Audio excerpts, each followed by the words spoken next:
Good morning everyone. आज हम लोग नया चैप्टर शुरू करने जा रहे हैं, पी ब्लॉक एलिमेंट्स। इससे पहले हमने एस ब्लॉक चैप्टर देख लिया है और हाइड्रोजन चैप्टर हमने देख लिया है और आपने केमिकल बॉन्डिंग चैप्टर भी स्टडी कर लिया है। हालांकि बहुत ज़्यादा लिंक नहीं है, बिल्कुल फ्रेश नया चैप्टर है आपका पी ब्लॉक एलिमेंट। ये जो चैप्टर है आपका, ये दो पार्ट में है। जो फर्स्ट पार्ट है एनसीईआरटी में, वो क्लास 11th में दी हुई है, जिसमें बोरॉन फैमिली और कार्बन फैमिली के बारे में मेंशन किया हुआ है। और जो सेकेंड पार्ट है आपका, वो क्लास 12th में है, जिसमें nitrogen family, oxygen family, halogens और नोबल गैसेस, ये चार फैमिलीज आपके क्लास 12th में देखने को मिलते हैं। टारगेट बैचेस में ये सारा हम एक साथ ही कवर करेंगे, बोरॉन फैमिली से लेकर नोबल गैसेस तक। और नीट 2020 की अगर बात करें हम, तो नीट 2020 में जो सबसे ज़्यादा क्वेश्चन पूछा गया है वो कार्बन फैमिली और नाइट्रोजन फैमिली, इन दो फैमिली से सबसे ज़्यादा क्वेश्चन आया है। और ऑक्सीजन फैमिली, सल्फर और सल्फर के ऑक्सो एसिड्स, इनसे भी क्वेश्चन आया है। तो कार्बन फैमिली से दो क्वेश्चन आया है इस साल नीट 2020 में। सो ये काफ़ी इंपॉर्टेंट टॉपिक है, बोरॉन फैमिली, कार्बन फैमिली, जो क्लास 11th का टॉपिक है। और इसमें जो रेफरेंस बुक है आपको जो पढ़ना है, वो एनसीईआरटी ही पढ़ना है इनऑर्गेनिक केमिस्ट्री में, जो पी ब्लॉक है। इसके अलावा दूसरे बुक्स में अगर आप जाएंगे तो बहुत सारी अननेसेसरी चीज़ें भी दी हुई हैं, उनको पढ़ने का कोई मतलब नहीं है, क्योंकि अगर वैसे देखें तो ये जो चैप्टर है आपका, ये काफ़ी वास्ट चैप्टर है। तो अगर रेफरेंस बुक अगर आप पूछेंगे तो जो बेस्ट रेफरेंस बुक है वो एनसीईआरटी ही है। तो एनसीईआरटी को रेफरेंस रखते हुए इस चैप्टर को हम लोग स्टडी करेंगे। तो स्टार्ट करते हैं पी ब्लॉक एलिमेंट्स। तो पी ब्लॉक एलिमेंट में सबसे पहले डेफिनेशन की बात करें, पी ब्लॉक एलिमेंट बोलते किसको है, what R P block elements. तो पी ब्लॉक एलिमेंट्स हम लोग किसको बोलते हैं, तो जैसा कि डेफिनेशन हमने डिफाइन किया था एस ब्लॉक में भी, पी ब्लॉक एलिमेंट ऐसे एलिमेंट को हम बोलेंगे जिसमें लास्ट इलेक्ट्रॉन पी ऑर्बिटल में एंटर करे, तो ऐसे एलिमेंट को हम बोलते हैं P block element. So start करते हैं बिल्कुल बेसिक डेफिनेशन से, what R P block elements. So those elements in which the last electron enters into P orbital, जिसमें लास्ट इलेक्ट्रॉन पी ऑर्बिटल में एंटर करे, ऐसे एलिमेंट्स को हम लोग बोलते हैं पी ब्लॉक एलिमेंट्स। ठीक। अच्छा, इसमें एक एक्सेप्शन भी है। क्या आप बता सकते हैं कि कौन सा पी ब्लॉक एलिमेंट है जो पी ब्लॉक में तो है पर इसमें लास्ट इलेक्ट्रॉन पी ऑर्बिटल में एंटर नहीं करता है? तो एक एक्सेप्शन भी है जो एनसीईआरटी में फर्स्ट पैराग्राफ में ही दे रखा है, ठीक है ना। Exception is helium. यहाँ पे एक एक्सेप्शन है, एक्सेप्शन इज हीलियम। तो एक्सेप्शन की अगर आप बात करें तो हीलियम इसमें एक एक्सेप्शन आ जाता है। क्यों? क्योंकि हीलियम का जो इलेक्ट्रॉनिक कॉन्फ़िगरेशन है ये 1s2 है, ठीक। लेकिन जो नोबल गैसेस हैं, नोबल गैसेस को लीड कौन करता है, तो नोबल गैसेस को लीड करता है हीलियम। तो हीलियम क्योंकि नोबल गैस है, इसकी प्रॉपर्टीज नोबल गैस से मैच करती है, तो इसीलिए इसको भी पी ब्लॉक में रखा गया है। अदरवाइज कायदे से इसको होना चाहिए था एस ब्लॉक एलिमेंट। और अगर आप इंटरनेट पे सर्च भी करेंगे, खासकर जैसे विकिपीडिया पे या दूसरे सोर्सेज पे, तो वो लोग इसको एस ब्लॉक एलिमेंट ही मानते हैं। लेकिन जो हमारी एनसीईआरटी है, तो एनसीईआरटी में इसको फर्स्ट पैराग्राफ में लिखा गया है कि helium leads the noble gases, और हीलियम को पी ब्लॉक में ही रखा गया है। एस ब्लॉक में हीलियम का कहीं भी जिक्र नहीं किया गया। तो हीलियम जो है इसमें एक एक्सेप्शन आ जाता है, जिसमें लास्ट इलेक्ट्रॉन जो है ये एस ऑर्बिटल में एंटर करता है, ठीक है ना। कोई भी डाउट होगा तो आप पूछते चलेंगे, ठीक है। आगे बढ़ते हैं।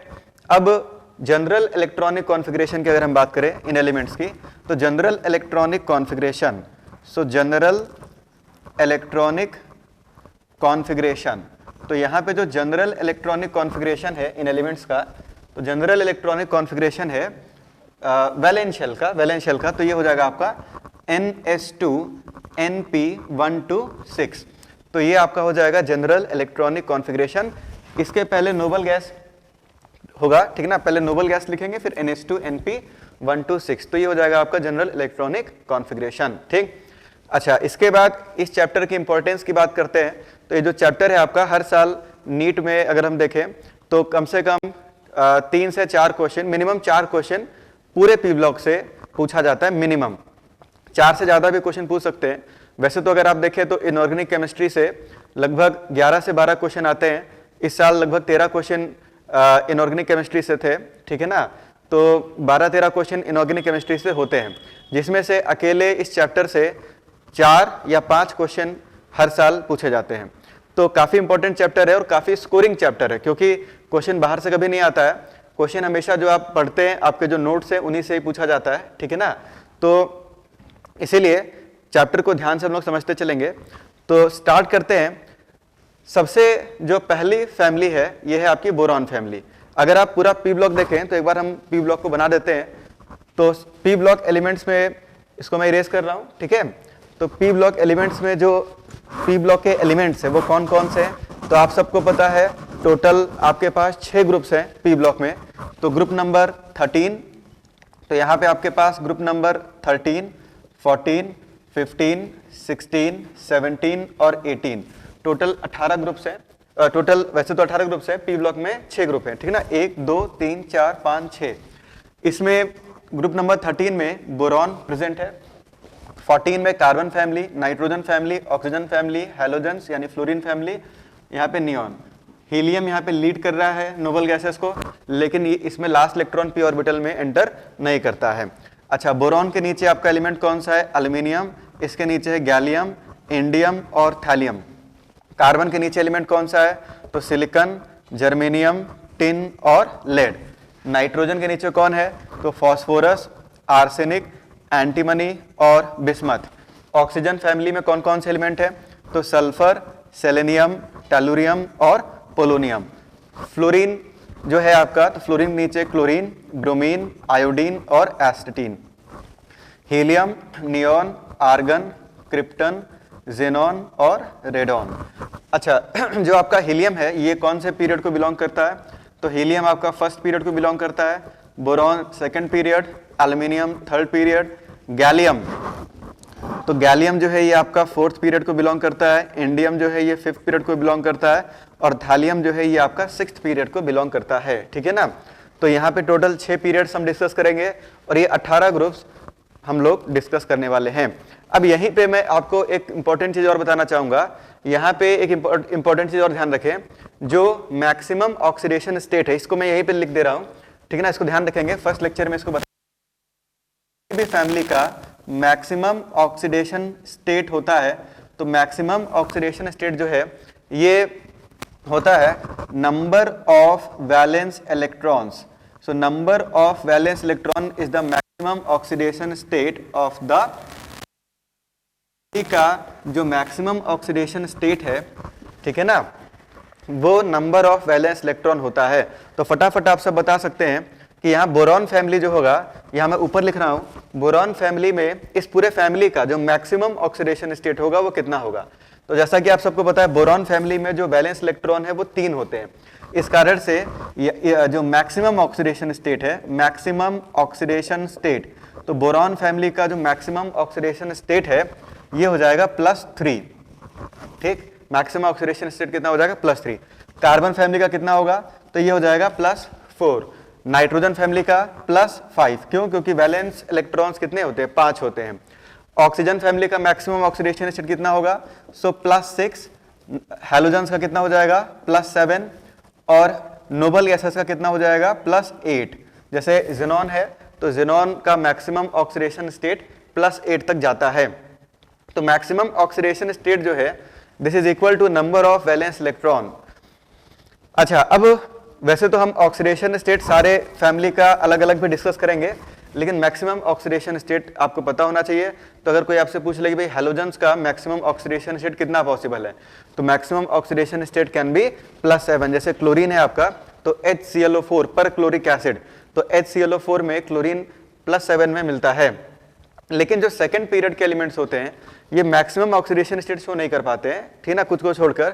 बोरॉन आपको +3 में मिल जाएगा, बोरॉन +3 में मिल जाएगा, ठीक है। कार्बन +4 में मिल जाएगा, नाइट्रोजन +5 में मिल जाएगा।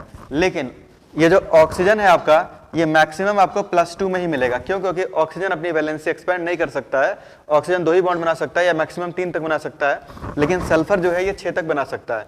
तो ऑक्सीजन +2 में मिलता है। अच्छा, आप लोग बताना यस या नो में, एक अच्छा क्वेश्चन है कि जो फ्लोरीन है, क्या कभी फ्लोरीन +1 ऑक्सीडेशन स्टेट में मिलेगा क्या? आपको क्या लगता है भाई, यस या नो? आपको जो भी लगता है बताना। जो फ्लोरीन है ये कभी भी आपको +1 ऑक्सीडेशन स्टेट में मिलेगा क्या? या इस तरह से मैं पूछूं कि फ्लोरीन से ज्यादा इलेक्ट्रोनेगेटिव एटम पीरियोडिक टेबल में एग्जिस्ट करता है क्या? तो फ्लोरीन से ज्यादा इलेक्ट्रोनेगेटिव एटम पीरियोडिक टेबल में एग्जिस्ट नहीं करता है। इस कारण से जो फ्लोरीन है ये +1 कभी शो कर ही नहीं सकता, ठीक है ना। तो इसका जो मैक्सिमम ऑक्सीडेशन स्टेट है वो 0 है। मैक्सिमम क्या है? 0। सृष्टि प्रिया, स्वाति प्रिया, आप सही लिख रहे हैं नो। पंकज शर्मा, करुण, गौतम, सब आप बिल्कुल सही लिख रहे हैं, नो सही लिख रहे हैं आप सब। फ्लोरीन आपको 0 में मिलेगा मैक्सिमम, वो भी F2। F2 के केस में फ्लोरीन का जो ऑक्सीडेशन स्टेट है वो 0 है, तो मैक्सिमम 0 में मिलेगा या -1। ये दो ही ऑक्सीडेशन स्टेट शो करता है, -1, 0। जबकि क्लोरीन, ब्रोमीन, आयोडीन, इनके पास वैकेंट 3D, 4D या 5D ऑर्बिटल प्रेजेंट है। 3D, 4D, 5D, तो ये अपनी वैलेंसी को एक्सपैंड कर लेते हैं, ज्यादा बॉन्ड्स बना लेते हैं और ये +7 तक आपको मिलते हैं। अच्छा, नोबल गैसेस में मेनली ये जो क्रिप्टन और जेनॉन है ये दोनों +8 में आपको मिलते हैं। बाकी जो नोबल गैसेस है ये इनर्ट होते हैं, इनकी टेंडेंसी बॉन्ड बनाने की नहीं होती है। तो ऑक्सीडेशन स्टेट का एक ब्रीफ ओवरव्यू हमने यहाँ पे देखा है, ठीक है ना। अभी इसको बहुत डिटेल में भी समझना है हमें, और इसी में अभी इनर्ट पेयर इफेक्ट भी हम समझने वाले हैं, ठीक है ना, थोड़े समय में। लेकिन एक थोड़ा बहुत आइडिया आपको होना चाहिए ऑक्सीडेशन स्टेट किस तरह से वेरी करता है। तो ये जो ऑक्सीडेशन स्टेट है, जो मैक्सिमम ऑक्सीडेशन स्टेट है किसी भी फैमिली का, वो उनके वैलेंस इलेक्ट्रॉन के संख्या के बराबर होता है, ठीक है ना। तो ये आपका पी ब्लॉक है, ठीक है ना। ये पूरा पी ब्लॉक एलिमेंट एक साथ हमने देखा है। अब ये जो पी ब्लॉक है ये आपके सिलेबस में 2 पार्ट में दिया हुआ है एनसीईआरटी में, बोरॉन फैमिली और कार्बन फैमिली। जैसा कि आप सबको पता है, आप सब यहाँ टारगेट बैचेस में है, तो बोरॉन फैमिली और कार्बन फैमिली जो है ये क्लास 11th में है, ठीक। और नाइट्रोजन फैमिली से लेकर नोबल गैसेस तक ये आपका क्लास 12th में है, मतलब मेजर पोर्शन क्लास 12th में है, ठीक है ना। और थोड़ा लेस पोर्शन आपका क्लास 11th में। ये 11th क्लास में आप पढ़ते हैं और ये आप 12th क्लास में पढ़ते हैं, ठीक। 2020 में यानी कि इस साल नीट में ज्यादा क्वेश्चन पूछा गया है क्लास 11th के पोर्शन से, ठीक। ज्यादा क्वेश्चन इससे आया था, उसमें भी मेनली कार्बन फैमिली से ही क्वेश्चन पूछा गया था। कार्बन फैमिली से ज्यादा क्वेश्चन पूछे गए थे, 2 क्वेश्चन टोटल पूछे गए थे। और सल्फर के कंपाउंड से भी इस साल क्वेश्चन आया हुआ है, ठीक। तो यहां से थोड़े कम क्वेश्चन थे। इसके अलावा नाइट्रोजन फैमिली से भी क्वेश्चन था, अमोनिया के कॉम्प्लेक्स के ऊपर भी क्वेश्चन पूछा गया था, कॉपर के साथ रिएक्शन। तो इसमें अगर देखें हम तो जो 11th का पोर्शन है तो उससे इस बार क्वेश्चन आया है, हालांकि 12th के पोर्शन से भी आया है, लेकिन ज्यादा चांसेस होते हैं कि जो क्लास 12th का जो पोर्शन है इससे क्वेश्चन ज्यादा मिले। क्यों? क्योंकि ये थोड़ा लार्ज पोर्शन है, ज्यादा कंपाउंड्स है, तो लार्ज पोर्शन है, तो इससे प्रोबेबिलिटी ज्यादा होती है क्वेश्चन आने की, इससे थोड़ी कम होती है, पर क्वेश्चन इससे भी पूछा जाता है। तो एक एक करके हम सारी फैमिलीज को डिस्कस करेंगे। सबसे पहले हम लोग स्टार्ट करेंगे बोरॉन फैमिली से। सबसे पहले बोरॉन फैमिली शुरू करेंगे, फिर carbon family, nitrogen family, oxygen family, halogens और नोबल गैसेस। तो एक एक करके सारी फैमिलीज को डिस्कस करेंगे। तो स्टार्ट करते हैं सबसे पहले बोरॉन फैमिली से, ठीक है ना। तो इसको मैं इरेज कर रहा हूं, अगर आपके मन में कोई डाउट है, कुछ पूछना है, ठीक है ना, यहाँ पे पी ब्लॉक से रिलेटेड कोई भी क्वेश्चन है तो आप उसको बिल्कुल पूछ सकते हैं, ठीक है। तो आगे बढ़ते हैं, इसको मैं इरेज कर रहा हूं, मिटा देता हूं इसको मैं।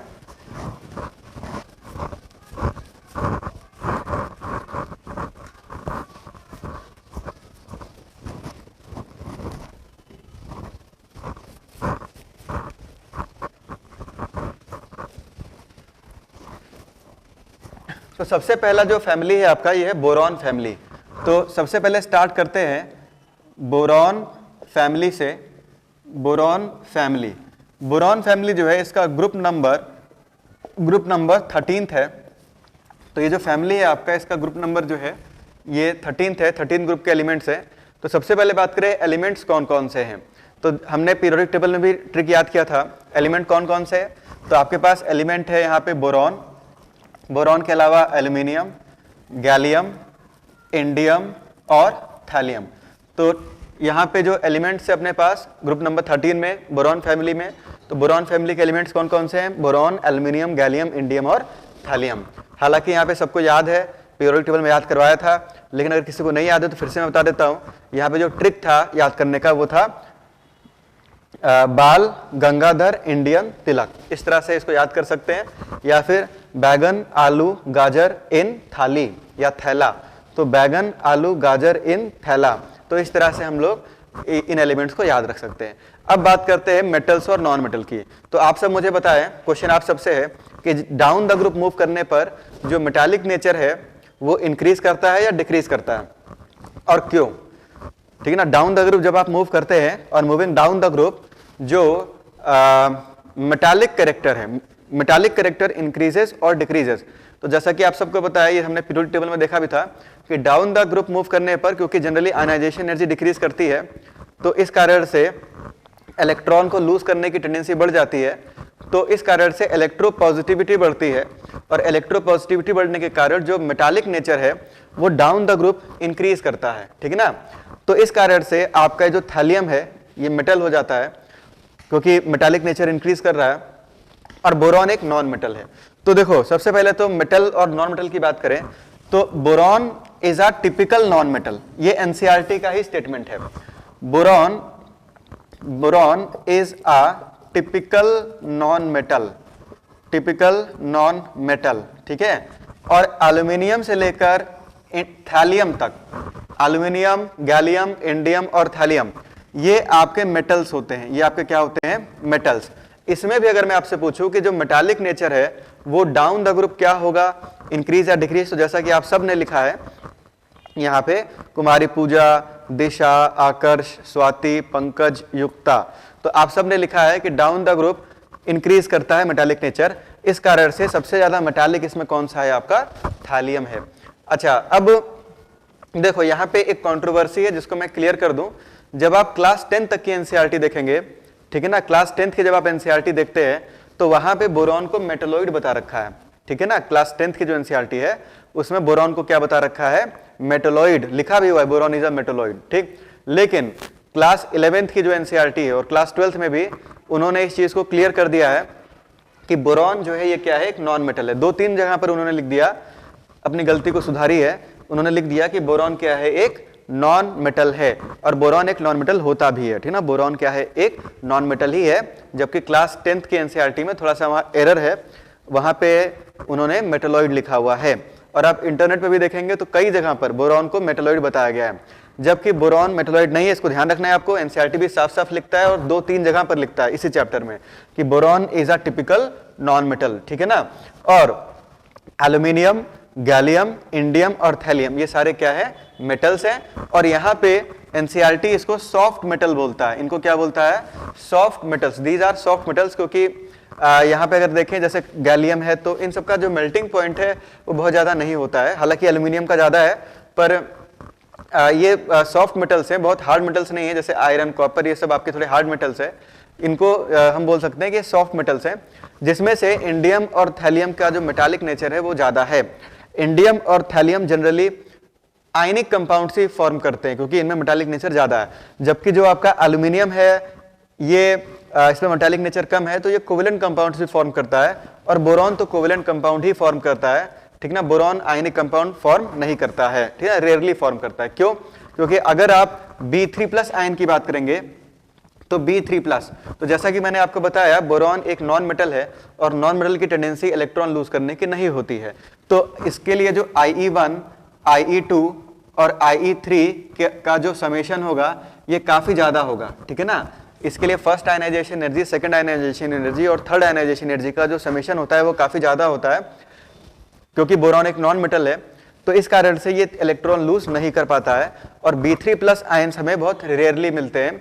इस कारण से बोरॉन आयनिक कंपाउंड फॉर्म नहीं करता है, बोरॉन कोवेलेंट कंपाउंड ही फॉर्म करता है।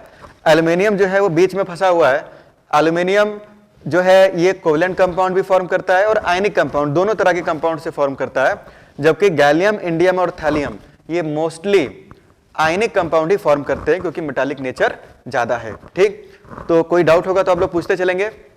अब बात करते हैं कुछ ट्रेंड्स की। ठीक, तो मैं इसको इरेज कर रहा हूं, मिटा रहा हूं। आपको एक पीडीएफ भी मिल जाएगा बोरॉन फैमिली का, लेकिन आप लोग इसको नोट डाउन भी करते चलें या स्क्रीनशॉट लेते चलें।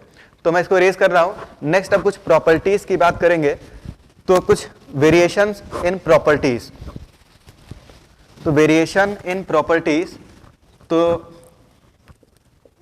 वेरिएशन इन प्रॉपर्टीज, तो कुछ प्रॉपर्टीज में हम लोग वेरिएशन देखते हैं। तो सबसे पहले बात करते हैं एटॉमिक रेडियस की, एटॉमिक रेडियस। इसके बाद आयनाइजेशन एनर्जी। इसके बाद यहाँ पे हम लोग बात कर रहे हैं melting point, melting point, boiling point और डेंसिटी। तो मेल्टिंग पॉइंट, बॉइलिंग पॉइंट और डेंसिटी, तो ये कुछ ट्रेंड्स हैं। इन ट्रेंड्स की फटाफट बात कर लेते हैं। तो सबसे पहले बात करते हैं एटॉमिक रेडियस। तो ये हमने ऑलरेडी पढ़ा हुआ है पीरियोडिक टेबल चैप्टर में। तो मेरा क्वेश्चन आप लोगों से है, क्योंकि एटॉमिक रेडियस बहुत डिटेल में आपको पढ़ाया था पीरियोडिक टेबल में। तो एटॉमिक रेडियस का ट्रेंड क्या होता है? क्या आपको कोई एक्सेप्शन भी मिलता है? आपको अगर याद हो तो बोरॉन फैमिली में कुछ एक्सेप्शन थे, ठीक है ना। तो ये काफी इंपॉर्टेंट हो जाता है, एटॉमिक रेडियस वेरी इंपॉर्टेंट। ये ट्रेंड तो याद रखें आप, ठीक है ना, ये कभी भी पूछा जा सकता है। And ionization energy is very very important, ठीक है ना। तो ये दोनों काफी इंपॉर्टेंट है, एटॉमिक रेडियस और आयनाइजेशन एनर्जी, क्योंकि यहाँ हमें एक्सेप्शन मिलता है, ठीक, बोरॉन फैमिली में, जिसका रीजन आपको काफी डिटेल में बताया था पीरियोडिक टेबल में। तो एटॉमिक रेडियस का अगर आप बात करें तो डाउन द ग्रुप, क्योंकि शेल नंबर इंक्रीज करता है, तो शेल नंबर इंक्रीज करने के कारण एटॉमिक रेडियस भी इंक्रीज करता है जनरली। तो यहाँ पे down the group atomic radius increase होना चाहिए। तो सबसे छोटा जो एलिमेंट है वो आपका बोरॉन है। अब बोरॉन के बाद किसको आना चाहिए? तो बोरॉन के बाद आना चाहिए एल्यूमिनियम को। लेकिन जैसा कि आप सबको याद होगा कि यहाँ पे गैलियम है और गैलियम से स्लाइटली बड़ा एल्यूमिनियम होता है। गैलियम और एल्यूमिनियम में एक्सेप्शन आ जाता है। एक्सेप्शन का रीजन आपको बताना है। रीजन क्या है? एल्यूमिनियम के बाद इंडियम है और इंडियम के बाद आपका थैलियम है, ठीक। तो एल्यूमिनियम और गैलियम में एक्सेप्शन क्यों आता है? क्या रीजन है इसका? ये रीजन आपको बताया था। तो इसका रीजन आपको पीरियोडिक टेबल में बताया था। मैं एक बार रिवाइज करवा देता हूं। इसका जो रीजन था वो क्या था कि गैलियम जो है, इसके पास, गैलियम के पास पुअर शील्डिंग डी इलेक्ट्रॉन्स है। तो पुअर शील्डिंग डी इलेक्ट्रॉन्स, तो इसके पास पुअर शील्डिंग डी इलेक्ट्रॉन्स है, जिसके कारण जो Z इफेक्टिव है, Z effective on valence electron या वैलेंस शेल, तो जिसके कारण वैलेंस शेल पे Z इफेक्टिव इंक्रीज कर जाता है। और वैलेंस शेल पे Z इफेक्टिव इंक्रीज करने के कारण जो साइज है वो घट जाता है या साइज में कॉन्ट्रैक्शन आ जाता है, ठीक है ना। Presence of d orbital and d orbital has poor shielding. ये स्वाति प्रिया ने लिखा है, जो कि बिल्कुल सही लिखा है, ठीक ना। तो आपको इसका मतलब याद है कि अगर आप देखो, मैं फिर से बता देता हूं क्योंकि बोरॉन फैमिली शुरू कर रहे हैं, तो फिर एक बार पूरा देख ही लेते हैं। तो ये आपका गैलियम है। तो गैलियम के केस में होता क्या है कि गैलियम का जो वैलेंस शेल है ये फोर्थ है, क्योंकि ये फोर्थ पीरियड का है, और एल्यूमिनियम थर्ड पीरियड का है। तो कायदे से एल्यूमिनियम को छोटा होना चाहिए था, गैलियम को बड़ा होना चाहिए था। लेकिन होता क्या है कि यहाँ ये जो 3D है, 3D में 10 इलेक्ट्रॉन होते हैं गैलियम में, जबकि एल्यूमिनियम के पास कोई डी इलेक्ट्रॉन नहीं है, गैलियम के पास 10 3D इलेक्ट्रॉन्स है।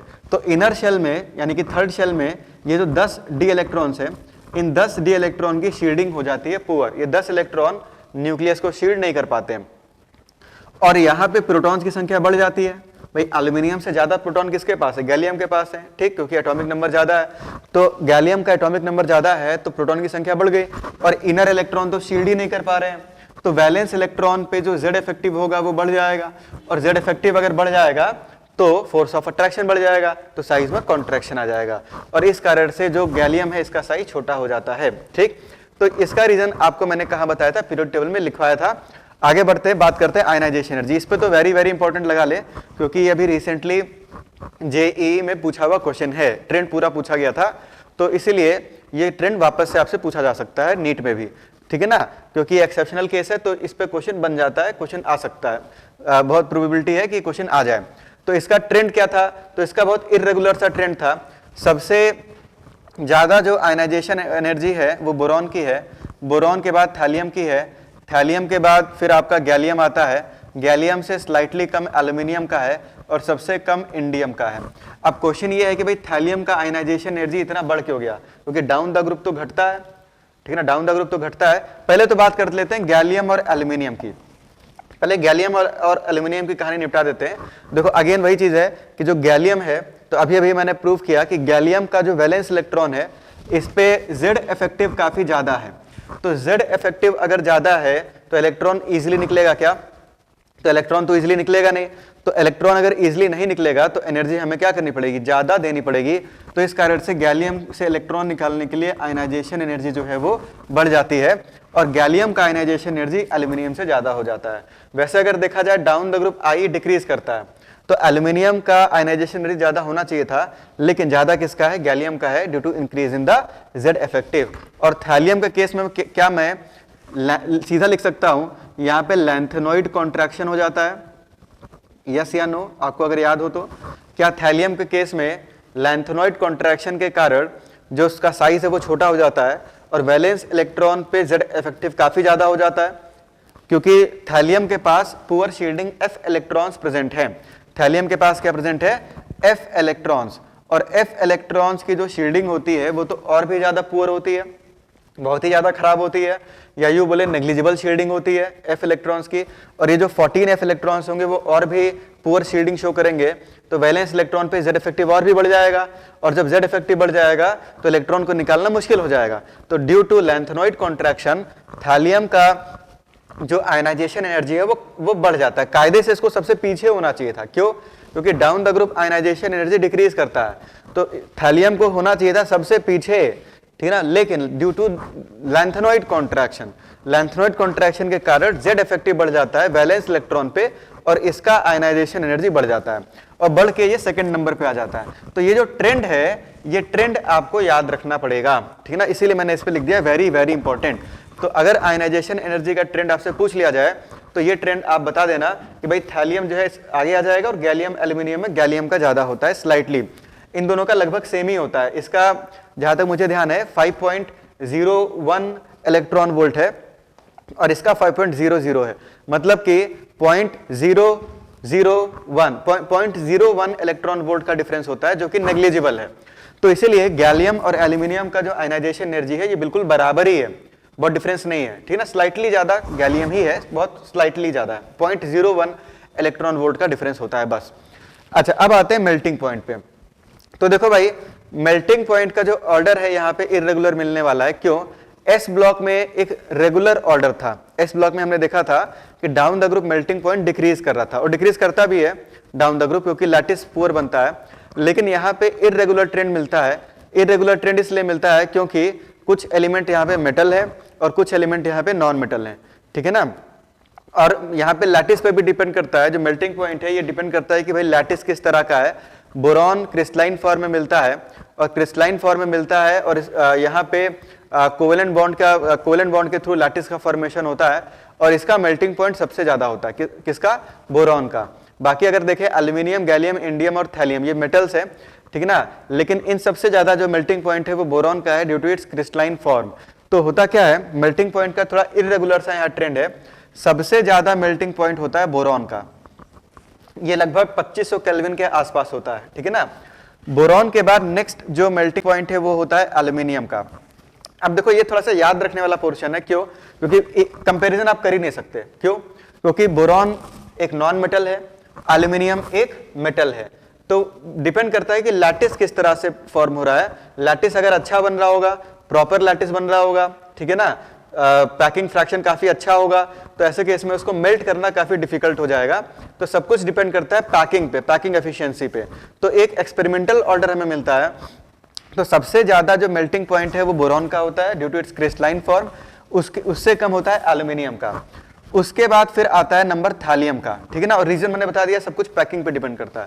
थैलियम के बाद फिर जो है आपका यहाँ पे इंडियम है, और सबसे कम मेल्टिंग पॉइंट जो है ये गैलियम का है। सबसे कम मेल्टिंग पॉइंट किसका है, गैलियम का। मतलब आप देख सकते हैं एक इरेगुलर ट्रेंड है, ठीक।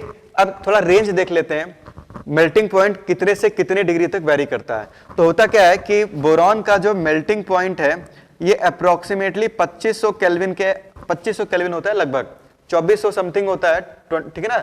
डेटा याद रखने की आपको जरूरत नहीं है, एक अप्रोक्सीमेट आइडिया मैं दे रहा हूं आपको।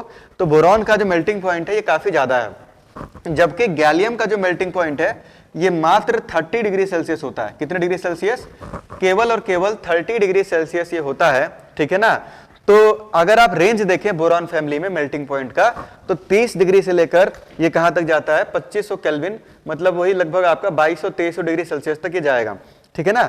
तो यानी 2000 मान ले, अप्रोक्सीमेटली कितना मान ले? 2000। तो 30 डिग्री सेल्सियस से लगभग 2000 डिग्री सेल्सियस तक वेरी करता है अप्रोक्सीमेटली, ठीक। अच्छा, तो देखो वैसे तो आपको ये पूरा याद होना चाहिए, ठीक है ना, याद आपको पूरा ही होना चाहिए, कंप्लीट 100% याद करके एग्जाम में आपको जाना है। लेकिन अगर मान लो आप भूल गए, तो सबसे ज्यादा मेल्टिंग पॉइंट किसका है और सबसे कम मेल्टिंग पॉइंट किसका है, ये तो आपको याद होना ही चाहिए, ठीक। अच्छा, अब एक क्वेश्चन है, आप लोगों को बताना है यस या नो में। गैलियम जो है इसका मेल्टिंग पॉइंट मैंने यहां बताया आपको 30 डिग्री सेल्सियस होता है। तो गैलियम जो है ये समर्स के टाइम पे आपको लिक्विड स्टेट में मिलेगा और विंटर्स के टाइम पे ये सॉलिड स्टेट में मिलेगा। ये स्टेटमेंट ट्रू है या फॉल्स है? ये जो स्टेटमेंट होगा ये स्टेटमेंट आपका ट्रू है होगा या फॉल्स होगा?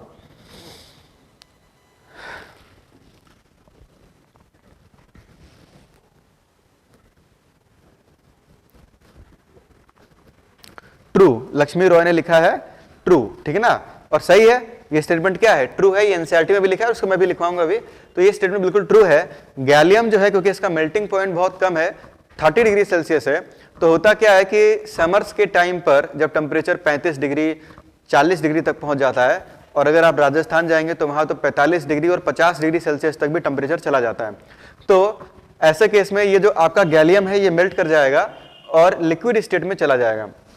और विंटर्स की बात करें, जैसा अभी मौसम चल रहा है, तो टेम्परेचर जो है 14 डिग्री सेल्सियस 11 डिग्री सेल्सियस तक चला जा रहा है, ठीक ना। किसी किसी एरिया में तो 9 डिग्री सेल्सियस तक भी चला जा रहा है। तो ऐसे केस में जो गैलियम है आपका ये सॉलिड स्टेट में आपको मिलता है। तो होता क्या है कि दो ऐसे एलिमेंट्स हैं जो समर्स में लिक्विड स्टेट में मिलते हैं और विंटर्स में सॉलिड स्टेट में मिलते हैं। दो एलिमेंट कौन कौन से हैं, क्या नाम बता सकते हैं आप? दोनों एलिमेंट को हमने पढ़ लिया है। तो दो एलिमेंट कौन कौन से हैं? एक एलिमेंट आपने पढ़ा था सीसियम, कहां पर? एस ब्लॉक में, ठीक है ना। इसका मेल्टिंग पॉइंट होता है लगभग 28 डिग्री सेल्सियस। और दूसरा आज हमने पढ़ा है गैलियम। ये जो गैलियम है आपका, तो गैलियम का जो मेल्टिंग पॉइंट होता है ये 30 डिग्री सेल्सियस होता है, ठीक है। तो ये दोनों एलिमेंट आपको समर्स के टाइम पे लिक्विड स्टेट में मिलते हैं और विंटर्स के टाइम पर सॉलिड स्टेट में मिलते हैं, ठीक। अच्छा, आगे बढ़ते हैं, नेक्स्ट बात करते हैं बॉइलिंग पॉइंट की। तो बॉइलिंग पॉइंट हालांकि इतना इंपॉर्टेंट नहीं है, पर एनसीईआरटी में इसका डेटा दे रखा है, तो एक कंपैरिजन आपसे पूछ सकता है। लेकिन काम का क्यों नहीं है? क्योंकि भाई मेटल्स को हम मेल्ट कर दें वही बहुत बड़ी बात है, ठीक है ना। मेटल को हम मेल्ट कर दें वही बहुत बड़ी बात है, उनको कभी हम बॉयल नहीं करवाते हैं प्रैक्टिकली, ठीक। तो बॉइलिंग का कोई यूज नहीं है मेटल्स के केस में। लेकिन क्योंकि एनसीईआरटी ने किसी भी फैमिली को जब शुरू किया है तो सबसे पहले एक चार्ट बनाया है और उस चार्ट में सारा डेटा लिखा हुआ है। तो डेटा तो खैर नहीं पूछा जाता है, इतना याद रखना प्रैक्टिकली पॉसिबल नहीं है, पर कंपैरिजन पूछा जाता है। तो बॉइलिंग पॉइंट होता क्या है? Down the group boiling point increase करता है, डिक्रीज करता है। तो यहाँ पे जो बॉइलिंग पॉइंट है आपका बोरॉन, बॉइलिंग पॉइंट आपका डाउन द ग्रुप इंक्रीज करता है। तो बोरॉन, एल्यूमिनियम, गैलियम, इंडियम और थालियम, तो इस तरह से जो बॉइलिंग पॉइंट है ये डाउन द ग्रुप इस तरह से इंक्रीज करता है। और जो डेंसिटी है, तो डेंसिटी की अगर आप बात करें तो density down the group increase करता है ड्यू टू इंक्रीज इन मास। तो बोरॉन, एल्यूमिनियम, गैलियम, इंडियम और थालियम। अच्छा, एक चीज यहाँ पे गड़बड़ हो गई है, बॉइलिंग पॉइंट भी डिक्रीज करता है, क्योंकि जिसका मेल्टिंग पॉइंट ज्यादा है उसका बॉइलिंग पॉइंट भी जनरली ज्यादा ही होता है। तो इसीलिए आपको ये ट्रेंड मिलता है, एक रेगुलर ट्रेंड मिलता है। और डेंसिटी का भी इस तरह से हमें एक रेगुलर ट्रेंड मिलता है। सबका डेटा एनसीईआरटी में गिवन है। तो ये कुछ वेरिएशन था एटॉमिक रेडियस से लेकर डेंसिटी तक। अच्छा, इसमें अब एक और बात करते हैं इलेक्ट्रोनेगेटिविटी की, ठीक है ना। तो इलेक्ट्रोनेगेटिविटी यहाँ पे मेरे ख्याल से दिख रहा है, तो मैं इसी के नीचे लिख देता हूँ इलेक्ट्रोनेगेटिविटी। तो इलेक्ट्रोनेगेटिविटी अगर आप देखें तो होता क्या है कि सबसे ज्यादा जो इलेक्ट्रोनेगेटिविटी है तो बोरॉन, वैसे तो इलेक्ट्रोनेगेटिविटी डाउन द ग्रुप क्या करती है? तो electronegativity down the group decrease करती है, ठीक। तो बोरॉन का सबसे ज्यादा है, बोरॉन के बाद एल्यूमिनियम है। लेकिन एल्यूमिनियम के बाद जो इलेक्ट्रोनेगेटिविटी है वो इंक्रीज करने लगती है, gallium then indium then thallium. इसका क्या रीजन है? इसका क्या रीजन है कि जो इलेक्ट्रोनेगेटिविटी है ये पहले तो बोरॉन से कम एल्यूमिनियम की है, लेकिन एल्यूमिनियम के बाद ये इंक्रीजिंग है। ऐसा क्यों? तो इसका जो रीजन दिया है एनसीईआरटी ने, वो दिया है due to the decrease in atomic size. ठीक है ना, due to decrease in atomic size. Atomic size के छोटा होने से, या मैं स्पेसिफिकली बात करूं, होता क्या है कि बोरॉन से कम तो एल्यूमिनियम का है, ठीक है, लेकिन एल्यूमिनियम से जब आप गैलियम, इंडियम और थैलियम पे जाते हैं तो ऐसे केस में पुअर शील्डिंग इलेक्ट्रॉन्स की संख्या बढ़ती है, जिसके कारण वैलेंस शेल पे जेड इफेक्टिव बढ़ जाता है। जेड इफेक्टिव बढ़ने से साइज भी छोटा होने लगता है, ठीक। और यहां पर जेड इफेक्टिव बढ़ने के कारण इलेक्ट्रोनेगेटिविटी बढ़ने लगती है, बिकॉज हमने देखा था electronegativity is directly proportional to Z effective. ये इलेक्ट्रोनेगेटिविटी टॉपिक में हमने देखा था कि इलेक्ट्रोनेगेटिविटी जो है ये जेड इफेक्टिव के डायरेक्टली प्रोपोर्शनल है। और जैसा कि हमने अभी देखा भी, थैलियम जो है इसमें तो लैंथेनॉइड कॉन्ट्रैक्शन हो जाता है, तो जेड इफेक्टिव इसमें काफी ज्यादा है, और जेड इफेक्टिव के बढ़ने से इलेक्ट्रोनेगेटिविटी क्या होता है, बढ़ जाता है। तो एल्यूमिनियम के बाद जब आप गैलियम पे जाते हैं तो डी इलेक्ट्रॉन्स आ जाते हैं, और उसके बाद फिर एफ इलेक्ट्रॉन्स भी आ जाते हैं। तो इस कारण से पुअर शील्डिंग इलेक्ट्रॉन्स बढ़ जाते हैं। तो इनर शेल में जब पुअर शील्डिंग इलेक्ट्रॉन्स बढ़ जाएंगे तो वैलेंस शेल के ऊपर जेड इफेक्टिव बढ़ जाएगा, और जेड इफेक्टिव बढ़ने के कारण इलेक्ट्रोनेगेटिविटी बढ़ जाती है। तो इस कारण से इलेक्ट्रोनेगेटिविटी पहले तो डिक्रीज करती है, फिर इंक्रीज करने लगती है। ठीक है ना, तो ये कुछ वेरिएशन था जो हमें याद रखना है। ठीक है ना, atomic radius, ionization energy, melting point, boiling point, density and electronegativity. तो ये कुछ वेरिएशंस आपको याद रखने हैं। अब नेक्स्ट बात करते हैं कुछ प्रॉपर्टीज की। अब प्रॉपर्टीज जो है ये बिल्कुल फैक्ट वाली चीजें हैं, कुछ फैक्ट्स मैं आपको बता रहा हूं, बहुत कुछ कॉन्सेप्चुअल चीजें नहीं बता रहा हूं। तो कुछ प्रॉपर्टीज के यहां पे अब बात करेंगे। तो इसको मैं इरेज कर रहा हूं, इसका आप चाहे तो स्क्रीनशॉट ले लें।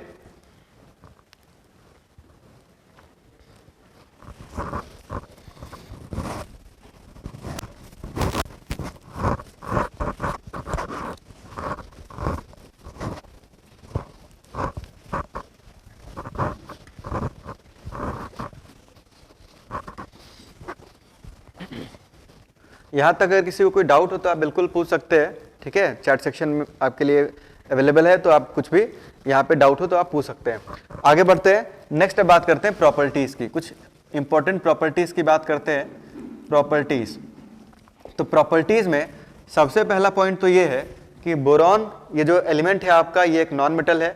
सो boron is a non metal, boron is a typical non metal.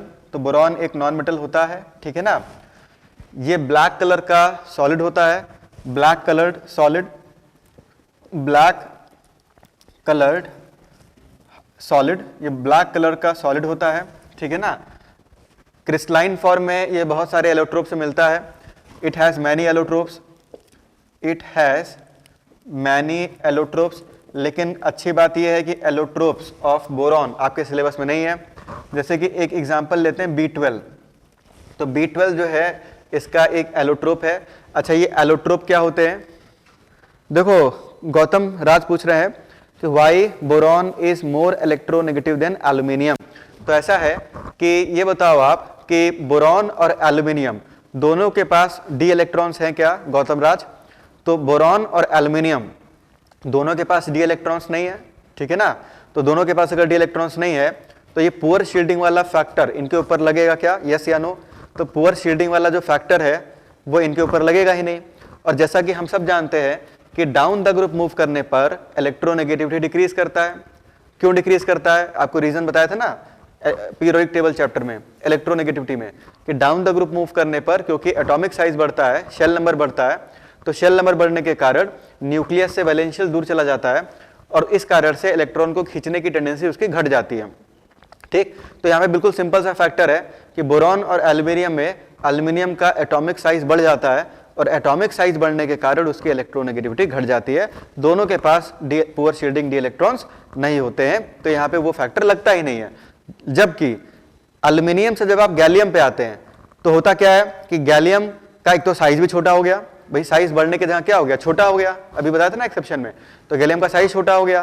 क्यों छोटा हो गया? क्योंकि वहां पर पुअर शील्डिंग डी इलेक्ट्रॉन्स आ जाते हैं, और पुअर शील्डिंग डी इलेक्ट्रॉन्स आने के कारण वैलेंस शेल पे जेड इफेक्टिव बढ़ जाता है, और जेड इफेक्टिव बढ़ने से इलेक्ट्रोनेगेटिविटी बढ़ जाता है। यही कार्यक्रम, यही काम नीचे भी होता है उसके, ठीक है ना। समझ में आया यहाँ पे गौतम? आगे बढ़े तो इसके बहुत सारे एलोट्रोप्स होते हैं। एलोट्रोप्स क्या है भाई? What are allotropes? तो एलोट्रोप्स होते हैं different form of same element is are known as allotropes. एक ही एलिमेंट के जो डिफरेंट डिफरेंट फॉर्म्स हैं उनको एलोट्रोप्स बोलते हैं, ठीक। अच्छा, एक मॉलिक्यूल के डिफरेंट डिफरेंट फॉर्म्स को क्या बोलते हैं? तो different form of same molecule are called as isomer. उसको क्या बोलते हैं आप? आइसोमर बोलते हैं। लेकिन किसी एलिमेंट के डिफरेंट डिफरेंट फॉर्म्स को आप क्या बोलते हैं? एलोट्रोप बोलते हैं। तो एलोट्रोप और आइसोमर में डिफरेंस है, ठीक है। आइसोमर क्या होता है? आइसोमर होता है किसी मॉलिक्यूल का डिफरेंट डिफरेंट फॉर्म, और एलोट्रोप क्या होता है? किसी एलिमेंट का डिफरेंट डिफरेंट फॉर्म, जैसे O2 और O3, तो ये एलोट्रोप्स कहलाएंगे। इसी तरह से ग्रेफाइट और डायमंड, ये क्या कहलाएंगे? एलोट्रोप कहलाएंगे। लेकिन अगर मैं आपसे बोलता हूं एन प्रोपेन, एन ब्यूटेन और आइसोब्यूटेन, तो एन ब्यूटेन और आइसोब्यूटेन क्या कहलाएंगे? ये आइसोमर कहलाएंगे, ठीक है ना। ये एलोट्रोप नहीं कहलाएंगे। तो एलोट्रोप्स होते हैं different form of same element, and isomers होते हैं different form of same molecule, ठीक है ना। डिफरेंस समझ में आना चाहिए। अब यहां पर इसके बहुत सारे एलोट्रोप्स हैं, लेकिन अपने सिलेबस में बोरॉन के एलोट्रोप्स नहीं दिए गए हैं, एक्सक्लूडेड हैं। अपने सिलेबस में जो एलोट्रोप्स हैं किसके किसके पढ़ने हैं? तो आपको कार्बन के एलोट्रोप्स पढ़ने हैं, सल्फर के एलोट्रोप्स पढ़ने हैं, ठीक है ना। अल्फा रोम्बिक सल्फर और बीटा मोनोक्लिनिक सल्फर, तो सल्फर के एलोट्रोप्स आपको पढ़ने हैं। फॉस्फोरस के एलोट्रोप्स पढ़ने हैं, white phosphorus, black phosphorus, red phosphorus. तो कार्बन, फॉस्फोरस और सल्फर, इन तीन एलिमेंट के एलोट्रोप्स को आपको स्टडी करना है। बोरॉन के एलोट्रोप्स अपने सिलेबस में एक्सक्लूडेड हैं, तो इसीलिए उस पर हम नहीं जा रहे हैं। तो इट हैज मैनी एलोट्रोप्स, के बहुत सारे एलोट्रोप्स एग्जिस्ट करते हैं। जैसे एक एग्जांपल लिया मैंने B12, ठीक। अच्छा, इन क्रिस्टलाइन फॉर्म, इन क्रिस्टलाइन फॉर्म में इट इज वेरी, या इट इज वेरी इनर्ट बोल सकते हैं, या chemically less reactive. Crystalline form में जो बोरॉन होता है ब्लैक कलर का हार्ड सॉलिड होता है, और ये बहुत कम लेस रिएक्टिव होता है। ये ना तो ऑक्सीजन के साथ रिएक्ट करता है, ना तो नाइट्रोजन के साथ रिएक्ट करता है एयर में, ना तो ये एसिड के साथ रिएक्ट करता है, ना तो ये बेस के साथ रिएक्ट करता है। ये किसी के साथ रिएक्ट नहीं करता है क्रिस्टलाइन फॉर्म में। और अर्थ के क्रस्ट में ये बहुत ज्यादा अवेलेबल भी नहीं है। ये अर्थ के क्रस्ट में इसका अगर अबंडेंस आप देखेंगे तो अबंडेंस जो है this is less than 0.001% by mass. तो अर्थ के क्रस्ट में ये 0.001% से भी कम मिलता है बोरॉन। इसीलिए जो एनसीईआरटी है वो इसको लिखती है it is fairly rare element. ये जो है फेयरली रेयर एलिमेंट होता है, बहुत रेयर भी नहीं है लेकिन बहुत अबंडेंस में भी नहीं है, तो इसलिए इसको एनसीईआरटी लिखता है it is fairly rare element. ये फेयरली रेयर एलिमेंट होता है, ठीक है ना, अबंडेंस। अब बात करते हैं एल्यूमिनियम की। सेकंड नंबर पे आता है, अब बात करेंगे किसकी? एल्यूमिनियम की। तो एल्यूमिनियम जो है, क्या ये अर्थ के क्रस्ट पे सबसे अबंडेंट मेटल है, यस या नो? तो भाई देखो, अर्थ के जो क्रस्ट है, ठीक है ना, तो अर्थ का जो क्रस्ट है उस पे सबसे अबंडेंट मेटल लगभग 8% बाई मास एल्यूमिनियम एग्जिस्ट करता है, ठीक है ना। So aluminium is the most abundant metal, most abundant metal in the earth crust. Earth के क्रस्ट पे सबसे अबंडेंट मेटल जो है वो एल्यूमिनियम है। And third most abundant element, third most abundant element on the in the earth crust. Earth के crust में ये थर्ड मोस्ट अबंडेंट एलिमेंट होता है। अच्छा, वेरी गुड कुमारी पूजा, आपने पहले लिख दिया थर्ड मोस्ट अबंडेंट। तो आप लोग ये बताएं कि सबसे अबंडेंट एलिमेंट कौन सा है? बहुत बेसिक सा क्वेश्चन है, और क्या पता यही क्वेश्चन आ जाए, इतना सिंपल सा क्वेश्चन। और ये सब क्वेश्चन जो है काफी स्कोरिंग क्वेश्चन, अगर ये सब आ गए तो ये मार्क्स आपको मिलने ही चाहिए, ताकि आप कम से कम कट ऑफ तक पहुंच सके, ठीक है ना। ये सब क्वेश्चंस कट ऑफ तक पहुंचाने का काम करते हैं। ठीक है, क्योंकि ये बहुत इजी क्वेश्चंस होते हैं। तो सबसे अबंडेंट एलिमेंट अर्थ के क्रस्ट पे कौन सा होगा? तो सबसे अबंडेंट एलिमेंट जो है ये आपका जो अर्थ के क्रस्ट में है वो है ऑक्सीजन। बाईमास, ये सब बाईमास चल रहा है, ठीक है ना, बाईमास हम बात कर रहे हैं, बाईमास। तो ऑक्सीजन जो है ये लगभग 46%, ठीक है, राउंड ऑफ करके मैं लिख रहा हूं, तो 46% बाईमास जो एलिमेंट है अर्थ के क्रस्ट में वो ऑक्सीजन है। मतलब अर्थ का जो क्रस्ट है उसमें अगर मास की बात करें तो लगभग आधा मास, अप्रोक्सीमेटली 46 मतलब 50 ले लें लगभग, तो लगभग आधा मास तो ऑक्सीजन एलिमेंट का ही है। SiO2 होता है ना सिलिका, तो उसमें अगर एक सिलिकॉन है तो 2 ऑक्सीजन है। सेकेंड नंबर पे आता है सिलिकॉन। सेकेंड नंबर पे कौन सा एलिमेंट है आपका? सिलिकॉन। ये लगभग 27-28% होता है, अप्रोक्सीमेटली मैं राउंड ऑफ करके 27% लिख रहा हूं, तो 27% बाई मास जो एलिमेंट है आपका ये सिलिकॉन है। और तीसरे नंबर पे, ये विजिबल है ना, हाँ, तो तीसरे नंबर पे जो एलिमेंट है आपका ये है एल्यूमिनियम, ठीक है ना, एल्यूमिनियम। और एल्यूमिनियम लगभग आपका 8% होता है, 8.3 समथिंग ऐसा होता है, तो जिसको मैंने राउंड ऑफ करके कितना लिख दिया है 8%। तो लगभग 8% जो एलिमेंट है वो कौन सा है? एल्यूमिनियम है। तो third most abundant element aluminium है। और मेटल्स में सबसे ज्यादा पाया जाता है जो मेटल है वो एल्यूमिनियम है। ये काफी लाइट वेट का होता है, डेंसिटी कम होती है, इसकी टेंसाइल स्ट्रेंथ ज्यादा होती है, मजबूत होता है। आपने देखा होगा घरों वगैरह में बर्तन वर्तन बनाते हैं इससे, तो काफी हल्का मेटल होता है लेकिन मजबूत भी होता है, ठीक है ना, ये जो आपका जो एल्यूमिनियम मेटल है। और क्योंकि धरती पे बहुत ज्यादा पाया जाता है इसलिए बहुत कॉस्टली भी नहीं है। जबकि भाई अगर आप गोल्ड या सिल्वर की बात करें तो ये अर्थ के क्रस्ट में बहुत ज्यादा नहीं पाए जाते हैं, ठीक है ना, बहुत रेयरली पाए जाते हैं, इसीलिए उनकी वैल्यू है। जबकि एल्यूमिनियम बहुत ज्यादा पाया जाता है तो इसकी उतनी वैल्यू नहीं है, चीप मेटल है, सस्ता मेटल है। आगे बढ़ते हैं। अच्छा, अब मैं नेक्स्ट पॉइंट बोल देता हूं, उसको लिखने की जरूरत नहीं है। जो बाकी एलिमेंट्स हैं गैलियम, इंडियम और थैलियम, ये रेयरली पाए जाते हैं, ठीक ना, ये रेयर मेटल्स हैं, बहुत ज्यादा नहीं पाए जाते। एनसीईआरटी में भी इतना ही लिखा है, कोई डेटा वगैरह नहीं दिया है, तो कोई डेटा वगैरह याद रखने की जरूरत भी नहीं है आपको। जो गैलियम, इंडियम और थैलियम है ये रेयर मेटल्स है। रेयर मेटल मतलब ये बहुत कम पाए जाते हैं, बहुत कम एबंडेंस इनका होता है। अच्छा, गैलियम के बारे में मैंने एक पॉइंट आपको और बताया था जिसको मैं लिख भी देता हूं। गैलियम जो है ये समर्स के टाइम पर लिक्विड स्टेट में होता है और विंटर्स के टाइम पर सॉलिड स्टेट में होता है, because it's melting point is only 30 degree Celsius. तो इस पॉइंट को मैं भी यहाँ पे लिख रहा हूं, तो इसको मैं इरेज कर देता हूं। सो नेक्स्ट इज एक पॉइंट इसमें और ऐड कर देते हैं, gallium. So gallium third, gallium is liquid in summers, ये समर्स के टाइम पे लिक्विड में होता है, and solid in winters, winters के टाइम पे सॉलिड होता है। अगर आप लोग इंटरनेट यूज करें, जो कि आप यूज कर ही रहे हैं, अगर इस वीडियो को देख रहे हैं, तो आप जो है गूगल पे सर्च कर सकते हैं गैलियम मेटल।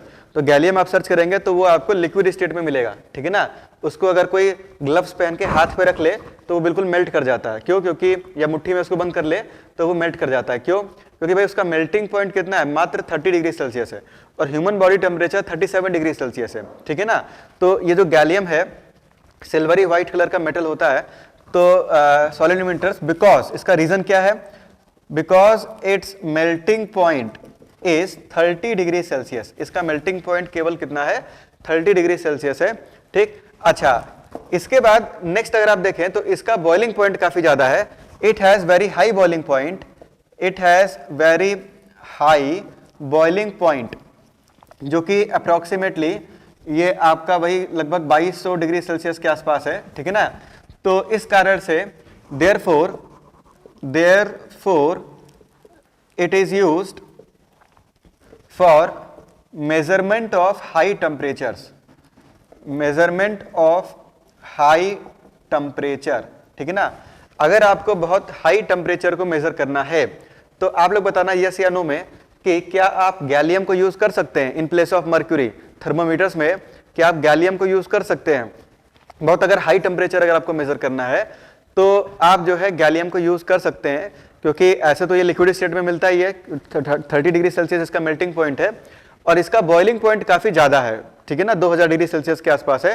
तो अगर मुझे मान लो कहीं पे टेम्परेचर मेजर करना है और वहां टेम्परेचर 1000 डिग्री सेल्सियस है या 1500 डिग्री सेल्सियस है, तो आप वहां पे क्या मर्करी का थर्मामीटर यूज कर सकते हैं क्या? तो मरकरी का थर्मामीटर आप यूज नहीं कर सकते, वो ज्यादा एक्सपैंड करता है वो, ठीक है ना। तो वहां पे हम लोग गैलियम का थर्मामीटर क्या कर सकते हैं, यूज कर सकते हैं, या गैलियम मटेरियल को वहां पर यूज कर सकते हैं for measurement of high temperatures. ठीक, तो आगे बढ़ते हैं। ये हमने बात की प्रॉपर्टीज की। अब बात करेंगे सम इंपॉर्टेंट ओर्स या अबंडेंस की बात करने वाले हैं, ठीक है ना। तो सम इंपॉर्टेंट ओर्स, तो इसको मैं इरेज कर रहा हूं, मिटा देता हूं इसको मैं।